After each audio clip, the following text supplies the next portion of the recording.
सर्वप्रथम सर्वांना श्री स्वामी समर्थ. स्वामी महाराजांच्या कृपेने तुमच्या सर्व चांगल्या इच्छा पूर्ण होत ही स्वामींचरणी प्रार्थना करते आणि आजच्या व्हिडिओला सुरुवात करते. उद्या 21 सप्टेंबर 2024 शनिवार रोजी संकष्ट चतुर्थी आलेली आहे. याच दिवशी चतुर्थी श्राद्ध, भरणी श्राद्ध, पितृपक्षातील ही संकष्ट चतुर्थी विशेष असते आणि उद्या संकष्ट चतुर्थी आलेली आहे. आपल्या घरावरील पितृदोष दूर व्हावा, मुलांवरील, मुलाबाळांवरील सर्व संकट दूर व्हावी, अडीअडचणी दूर व्हाव्या, प्रत्येकाची हीच इच्छा असते. जास्त आपण महिला तर काही मागत नाही. आपल्या घरात सुख शांती यावी, मुलाबाळांचे कल्याण व्हावं, घर कसं गोकुळासारखं फुलून राहावं, घरात लक्ष्मी माता टिकून राहावी आणि जेवढी आपली म्हणजे आपल्याला जेवढी गरज आहे तेवढं तरी आपल्या घरात अन्न धान्य आपली माता लक्ष्मी नांदत राहावी एवढीच आपली इच्छा असते. आणि आपल्या पितृदेवांची, आपल्या कुलदेवीची, आपल्या बाप्पाची कायम आपल्या घरादारावर, संपूर्ण कुटुंबावर, लेकरा बाळांवर कृपा दृष्टी राहावी एवढीच आपली इच्छा असते. आणि तीच इच्छा पूर्ण करण्यासाठी आपल्याला उद्या संकष्ट चतुर्थी, पितृपक्षातील विशेष ही संकष्ट चतुर्थी आहे आणि उद्या भरणी श्राद्ध सुद्धा आहे. तर उद्या आपल्याला गणपती बाप्पाच्या चरणी काही सेवा सुद्धा रुजू करायच्या आहे. आपल्या लेकरा बाळांना काही संकट असतील लेकरा बाळांवर तर ती दूर व्हावी, पितृदोष दूर व्हावा, काही वास्तुदोष असतील, कुणी उगाच तुम्हाला त्रास देत असेल, शत्रुपीडा असेल तर सर्व निवारण होण्यासाठी उद्या गणपती बाप्पा संकष्ट चतुर्थीच्या दिवशी गणपती बाप्पाच्या चरणी काही सेवा करायच्या आहे. तर कोणत्या सेवा करायच्या, काय करायचं, उद्या काय नाही करायचं आहे, उद्या भरणी श्राद्ध आहे, कोणासाठी करावं, कसं करावं, संपूर्ण माहिती व्हिडिओमधून जाणून घेणार आहोत. म्हणून व्हिडिओ शेवटपर्यंत बघा, स्किप करू नका. चॅनलवर नवीन असाल कृपया आपल्या चॅनलला नक्की सबस्क्राईब करा. कमेंटमध्ये जरूर लिहा ओम गणपती नमः. तर उद्या 21 सप्टेंबर 2024 शनिवार रोजी संकष्ट चतुर्थी आलेली आहे आणि उद्या चतुर्थी श्राद्ध सुद्धा आलेलं आहे. उद्या भरणी श्राद्ध सुद्धा, उद्या तिथी आलेली आहे भरणी श्राद्धाची. तर पहिले मी तुम्हाला सांगते भरणी श्राद्ध कोणासाठी करावं. तर तुमच्या घरात जर गेलेले पुरुष मंडळी असतील आणि त्यांना वर्ष श्राद्ध त्यांचं झालेलं नसेल तर भरणी श्राद्ध करू नये. वर्ष श्राद्ध ज्या पुरुष मंडळी गेलेले असतील, ज्यांचं वर्ष श्राद्ध झालेलं असेल त्यांचंच भरणी श्राद्ध करावं. पूर्वजांना पितृलोक प्राप्त व्हावा म्हणून भरणी श्राद्ध करावे. भरणी श्राद्ध गेलेल्या पुरुषांसाठीच केले जाते, गेलेल्या स्त्रियांसाठी करू नये. वर्ष श्राद्ध झाल्यानंतरच भरणी श्राद्ध करायचे. आणि उद्या तुमची जी म्हणजे गेलेले व्यक्ती असेल आणि ते चतुर्थ तिथीला गेलेले असतील तर उद्या तुम्ही चतुर्थी श्राद्ध करायचे आहे. गेलेले पूर्वज जर त्यांना जिवंतपणी तीर्थयात्रा करण्याची खूप इच्छा होती, माझी तीर्थयात्रा व्हावी असं प्रत्येकालाच वाटतं, पण तुमच्या घरातील पूर्वजांना अशी इच्छा होती की आमच्या हातून, आमच्याकडून तीर्थयात्रा व्हावी आणि समजा अचानक त्यांचा मृत्यू झाला असेल आणि त्यांची तीर्थयात्रा होण्याची इच्छा अपूर्ण राहिली असेल तर त्यांनी त्यांच्या मुलाबाळांनी त्यांचं भरणी श्राद्ध करावं. हे भरणी श्राद्ध त्यांचं केल्याने त्यांना तीर्थयात्रा केल्याचे फळ मिळते आणि तेच फळ आपल्याला पुत्रांना, मुलांना सुद्धा मिळत असते. म्हणून भरणी श्राद्ध केले जाते. पण वर्ष श्राद्ध झाल्याशिवाय भरणी श्राद्ध करू नये. आणि उद्या भरणी श्राद्ध आहे. आता तुमच्या घरातील पुरुष मंडळी जाऊन त्यांना वर्ष श्राद्ध झालेलं असेल तर तुम्ही भरणी श्राद्ध करू शकता. एखाद्या ब्राह्मणाच्या हातून तुम्ही भरणी श्राद्ध करू शकता. किंवा तुमचं चतुर्थी श्राद्ध असेल, ज्यात म्हणजे चतुर्थी तिथीला तुमचे पूर्वज पितर गेलेले असेल तर उद्या पितरांचं चतुर्थी श्राद्ध करावं. आता तुम्हाला भरणी श्राद्धाबद्दल कळालंच असेल. वर्ष श्राद्ध झाल्याशिवाय भरणी श्राद्ध करू नये. ज्या व्यक्तींची तीर्थयात्रा करण्याची खूप इच्छा होती आणि ते अचानक गेले असतील तर त्यांना तीर्थयात्रा केल्याचे फळ मिळावे आणि तेच फळ पुत्रांना, मुलाबाळांना मिळावे म्हणून भरणी श्राद्ध करण्याचं म्हणजे हे भरणी श्राद्ध करावं. तर उद्या आहे संकष्ट चतुर्थी. आपल्या गणपती बाप्पाला आपण आत्ताच 10 दिवस 11 दिवस आपण बाप्पांची सेवा केली आणि गणपतीचे 10 दिवस झाल्यानंतर आता 4-5 दिवसात पुन्हा आपली संकष्ट चतुर्थी आलेली आहे. आपल्या हातून पुन्हा गणपती बाप्पांची सेवा होणार आहे. महिलांनो, उद्या जर असं लवकर उठा आणि आपल्या गणपती बाप्पाला आपली आंघोळ वगैरे झाल्यानंतर उद्या आंघोळीच्या पाण्यात थोडंसं तुरटीची भुकटी आपल्याला टाकायची आहे. तुरटीची थोडीशी तुरटीचा खडा घ्यायचा, तो कांडून घ्या आणि तो पाण्यात टाकून खडं मीठ टाकून आपण नेहमी आंघोळ करतो, पण हा पितृपक्ष चालू आहे. थोडीशी तुरटीची पावडर थोडी टाकून सर्वांनी हा उपाय केला घरातील तरीही चालेल. महिलांनो, तुम्हाला माहेरचा सासरचा काही पितृदोष असेल, तुम्हाला काही त्रास होत असेल, संतती होत नसेल किंवा घरात अडीअडचणी असेल, तुम्हाला खूप त्रास होत असेल, तुमच्या पती पत्नीमध्ये वादविवाद असतील, तुम्हाला खूप टेन्शन असेल, खूप मानसिक त्रास असेल, तर उद्या महिलांनो संकष्ट चतुर्थी आहे. पितृपक्ष संपेपर्यंत रोज थोडासा बारीकसा तुरटीचा खडा घ्या, तो बारीक कांडून घ्यायचा आणि तुम्ही थोडीशी पावडर भुकटी करून ठेवली तुरटीची तरी चालेल आणि रोज अंघोळीच्या पाण्यात पितृपक्ष सर्व पितृ अमावस्या संपेपर्यंत रोज नित्य नियमाने थोडीशी चिमूटभर पावडर तुरटीची पावडर टाकून अंघोळ करत जा. खूप खूप फरक जाणवेल तुम्हाला. ज्या काही अडीअडचणी आहेत त्या दूर होतील आणि तुमची प्रत्येक इच्छा पूर्ण होणारा हा उपाय आहे. नक्की करून बघा. तर उद्या लवकर उठून प्रत्येकाने आंघोळीच्या पाण्यात थोडीशी तुरटीची पावडर टाकून आंघोळ करायची आहे. पितृदोष नावाला सुद्धा राहणार नाही. कोणी शत्रू विनाकारण त्रास देत असेल, तुमच्यासाठी काही वाईट योजून ठेवलेलं असेल त्याने, तर त्याच्याकडंच जाईल असा हा उपाय आहे. तुमचं कधीही वाईट करू शकणार नाही, तुमच्या केसाला सुद्धा तो धक्का लावू शकणार नाही. म्हणून पितृपक्षात रोज तुरटीची पावडर टाकून आपल्याला आंघोळ करायची आहे. नक्की करा. उद्या संकष्ट चतुर्थी आहे. गणपती बाप्पाला आपल्याला अभिषेक घालायचा आहे. तर ओम गणपते नमः, नाहीतर आपल्याला अथर्व शीर्ष पठण करत आपल्या गणपती बाप्पाला आपल्याला तामणात घ्यायचं आहे आणि बाप्पावर कच्च्या गाईच्या कच्च्या गाईचं दूध उद्या घेऊन या. महिलांनो, खूप चांगला उपाय आहे. आपण पंचामृताने घालत असाल तरीही चालेल, पण कच्च्या गाईच्या दुधाने पितृपक्षात कच्च्या गाईच्या दुधाने अभिषेक घातला गणपती बाप्पाला, बाप्पा खूप प्रसन्न होतो. आणि नंतर स्वच्छ पाण्याने आपल्याला अभिषेक घालायचा आहे. बाप्पाची मूर्ती स्वच्छ पुसून तांदळाच्या राशीवर स्थापन करायची आहे किंवा तुम्ही फुलाची रास केली तरी चालेल, पण पितृपक्ष चालू आहे. थोडीशी तांदळाची रास करा आणि त्यावर बाप्पाला स्थापन करा. दुसऱ्या दिवशी ते तांदूळ बाप्पाची पुन्हा तुम्ही पूजा कराल तर ते तांदूळ काढून घ्या आणि पक्ष्यांना खायला घाला. काहीही पितृदोष असू दे, तुमच्या घरादारावर मुलाबाळांवर संकट असतील, तर बाप्पाची ही रास, तांदळाची रास पक्ष्यांना खाऊ घाला. कुठलाही दोष उरणार नाही. तर उद्या बाप्पाला 21 दुर्वा अर्पण करा, लाल फुलं अर्पण करा, बाप्पाला मोदकांचा नैवेद्य दाखवा.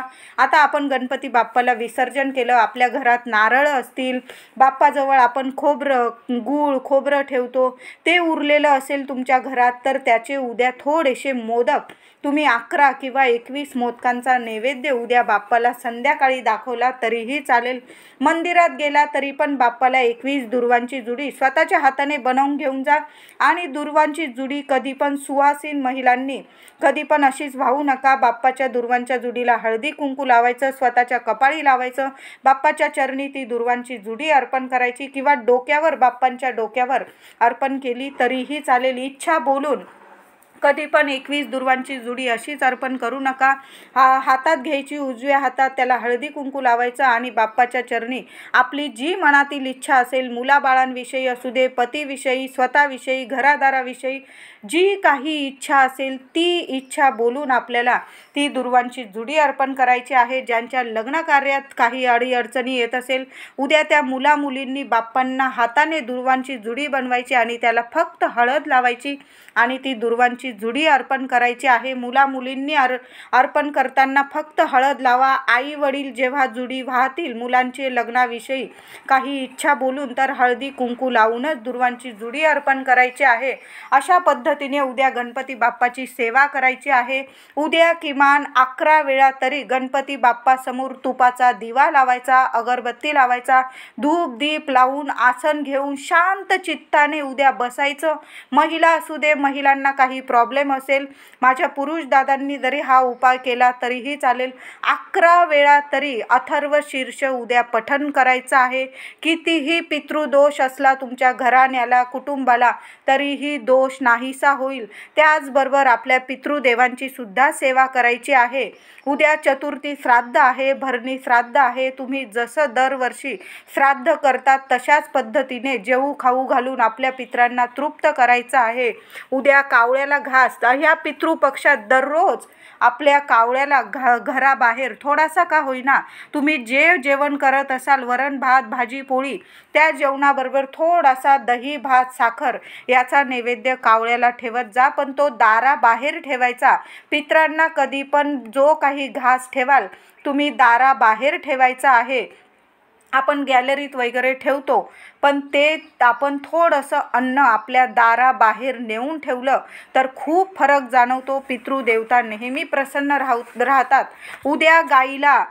उद्या गाईला महिलांनो संकष्ट चतुर्थी आलेली आहे आणि पितृपक्षातील संकष्ट चतुर्थीला गाईला आपल्याला ताजी चपाती घ्यायची, त्याला साजूक तूप, गाईचं तूप लावायचं आणि थोडासा गूळ त्यावर किसून टाकायचा. म्हणजे जशी पुरणपोळी आपण गाईला खाऊ घालतो अशा पद्धतीने आपण तो गूळ आणि तूप लावलेली चपाती, ताजी चपाती उद्या गाईला खाऊ घालायची आहे. स्वतःच्या हाताने खाऊ घाला. शोधा, जराशी गाय मिळून जाईल आणि त्या गाईला आपली इच्छा बोलून आणि तो नैवेद्य खाऊ घाला, नमस्कार करा आणि मग घरी या. आपण देवळात जातो, गाईला नैवेद्य खाऊ घालतो, तर आपले पाय आपल्या घरातच यायला हवे. कुणाच्याच घरी जाऊ नका. गप्पा मारत आपण थोड्या वेळ उभं राहतो असं करू नका. जे काही आपण देवळातून येतो आपले पाय आपल्या घरातच आले पाहिजे. उद्या गणपती मंदिरात गेला तरी पण आपल्या घरी यायचं आहे आणि लगेच पाय धुवायचे नाही. आधी थोड्या वेळ बसायचं आपल्या घरात. मंदिरातून कधी पण घरी आलो तर लगेच बाथरूममध्ये जाऊन पाय धुवायचे नाही. आधी थोडंसं 1-2 मिनटं बसायचं आपल्या घरात मंदिरातले पाय घेऊन आल्यानंतर आणि मग हातपाय धुवायचे.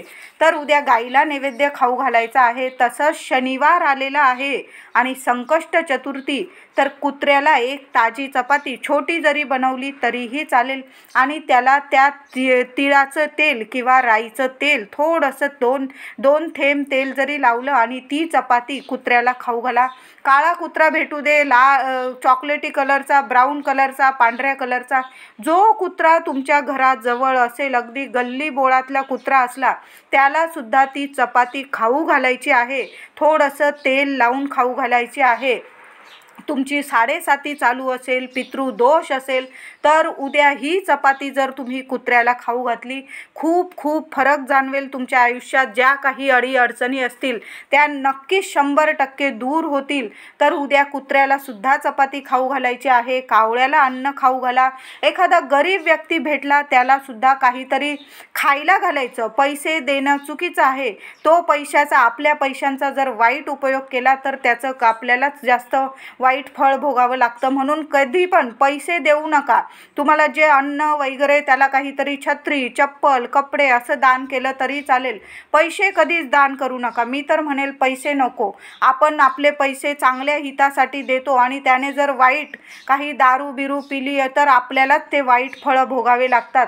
म्हणून पैसे कधीच कुणाच्या हातात देऊ नका. तुम्हाला द्यायचं अन्नदान करा, काहीतरी खायला प्यायला द्या, त्यांच्या मुलाबाळांना काहीतरी घेऊन द्या, पण पैसे देऊ नका. तर या पितृपक्षात उद्या शनिवार संकष्ट चतुर्थी एखाद्या गरिबाला खायला प्यायला नक्कीच घालायचं आहे. उद्या संकष्ट चतुर्थी महिलांनो, आपल्या घरात एक उपाय सांगत आहे मी आता तुम्हाला. तर काय करायचं, उद्या गणपती बाप्पांची आपल्याला छान अभिषेक घालून पूजा करायची.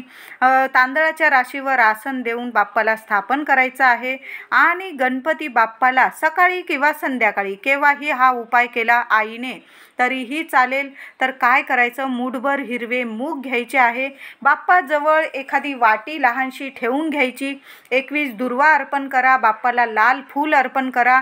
11 वेळा गणपती अथर्व शीर्ष पठण करायचं आहे आणि ते हिरवे मूग तुम्हाला बाप्पाच्या चरणी तुमच्या मुलांविषयी जी काही इच्छा असेल, मुलाबाळांवरील संकट टळू दे, मुलांची अभ्यासात प्रगती होऊ दे, हवी तशी नोकरी मिळू दे, माझ्या मुलांच्या लग्नात काही अडथळे येत असतील ते दूर होऊ दे, हवी तसं योग्य ठिकाणी लग्न जुळून येऊ दे, मुलगा असू दे मुलगी असू दे, जी आईची इच्छा असेल ती बोलून घ्यायची आहे आणि ते हिरवे मूग बाप्पाच्या चरणी एखाद्या वाटीत अर्पण करायचे आहे बाप्पाला। आता तो उपाय तिथं संपत नाही। दुसरा दिवस 22 सप्टेंबर रोजी रविवार आलेला आहे, तर हिरवे मूग आधी बाप्पाची पूजा करून घ्यायची आणि नंतर ते हिरवे मूग दिवसभरात कधी पण तुम्ही गाईला, तुमच्या हाताने गाईला खाऊ घालायचे आहे। त्यावर थोडासा एखादा गुळाचा खडा ठेवा आणि स्वतःच्या हाताने ते हिरवे मूग गाईला खाऊ घालायचे आहे। तर आता तुम्हाला वाटेल ते हिरवे मूग इकडं तिकडं पडतील, गाय नीट खाणार नाही, मग काय करायचं, एखादी चपाती घ्यायची, त्यावर ते हिरवे मूग ठेवायचे आणि त्यावर एखादा लहानसा गुळाचा खडा ठेवा आणि तो घास गाईला, तो नैवेद्य बाप्पाचा, हिरवे मूग बाप्पाचे ते आपण गाईला खाऊ घालायचे आहे। तेव्हा आपला हा उपाय पूर्ण होतो। अगदी साधा सोपा उपाय आहे। मूठभर हिरवे मूग आपली इच्छा बोलून महिलांनो बाप्पाच्या चरणी अर्पण करा आणि दुसऱ्या दिवशी गाय कुठंतरी शोधा आणि गाईला ते हिरवे मूग खाऊ घाला। बघा कितीही 3-7 पिढ्यांचा, तुम्हाला 100 पिढ्यांचा पितृदोष असू दे नक्कीच दूर होईल आणि मुलाबाळांची हमखास जोरदार तुमच्या मुलांची नक्कीच प्रगती होईल असा हा उपाय आहे। हवी तशी नोकरी मिळेल मुलांना, हवा तसा पगार वाढ मिळेल, हव्या त्या ठिकाणी नोकरी मिळेल, हवं तसं प्रमोशन मिळेल। इतका सुंदर उपाय आहे महिलांनो, नक्की करा। तुमच्या घरात काही अडथळे असतील, अडचणी असतील, नवरा बायकोत पटत नसेल, आर्थिक टंचाई असेल, लक्ष्मी टिकत नसेल, तर उद्या मूठभर मुगाचा उपाय करा आणि दुसऱ्या दिवशी ते मूग, पितृपक्षातील संकष्ट चतुर्थी आहे, गाईला ते मूग खाऊ घालायचे आहे। सुंदर उपाय आहे। संध्याकाळी आपल्याला थोडेसे तांदूळ घ्यायचे आहे एखाद्या वाटीत आणि त्या तांदळावर एखादा लहानसा खोबऱ्याचा तुकडा ठेवायचा आणि त्यावर तुम्हाला भीमसेन कापूर जाळायचा आहे। आधी बाप्पाची आरती करून घ्यायची आहे आणि संपूर्ण घरात तो कापूर फिरवायचा आहे। कान्या कोपऱ्यात कापूर फिरवा। आता भीमसेन कापूर नसेल तर उपाय थांबवू नका महिलांनो।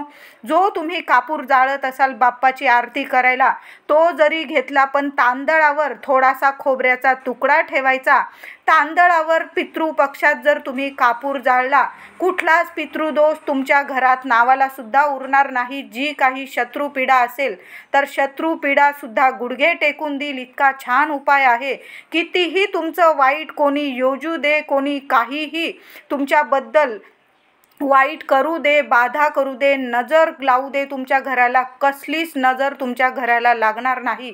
इतका सुंदर उपाय आहे। तर अशा पद्धतीने उद्या संध्याकाळी नक्की महिलांनो कापूर जाळा, थोडेसे तांदूळ, त्यावर थोडासा खोबऱ्याचा तुकडा आणि त्यावर कापूर जाळायचा आहे। उद्या शनिवार आहे। उद्या तुम्हाला हनुमान मंदिरात किंवा मारुती मंदिरात जायचं आहे।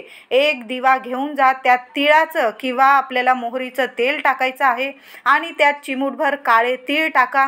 आपली इच्छा बोलून तो आपल्याला मारुती मंदिरात तो दिवा लावायचा आहे। दिवा लावताना काय बोलाल, जय श्रीराम हा बोलून, असं बोलून जय श्रीराम आपल्या श्रीरामांचं नाव घेऊन तो दिवा लावून द्यायचा आहे।